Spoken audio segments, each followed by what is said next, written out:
आता बातम्या पाहूया विस्ताराने। सुरुवातीलाच बातमी अवकाळी पावसासंदर्भात। मुंबई आणि परिसरामध्ये अवकाळी पाऊस बरसतोय। वसई, विरार, पालघरमध्ये अवकाळी पावसाने हजेरी लावली आहे। या ठिकाणी अवकाळी पाऊस बरसतोय, तर डोंबिवली या ठिकाणी सुद्धा अवकाळी पाऊस बरसतोय। ही दृश्य आपण पाहतोय। विरारमध्ये वादळी वाऱ्यासह पाऊस बरसतोय।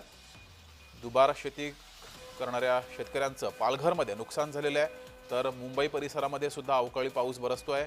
अवकाळीमुळे अनेकांची तारांबळ सुद्धा उडालेली आहे। ही दृश्य आपण पाहतोय। एका ठिकाणी लग्न समारंभ होता, या ठिकाणी सुद्धा पाऊस बरसलेला आहे आणि इथल्या सर्वांची तारांबळ उडाली आहे।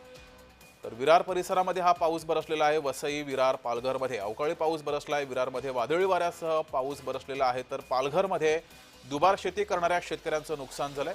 अवकाळीमुळे पालघरमध्ये वीट व्यावसायिक सुद्धा संकटात सापडलेत। विरार, वसई आणि पालघरमध्ये पाऊस बरसलेला आहे, तर डोंबिवलीमध्ये सुद्धा पाऊस बरसतोय।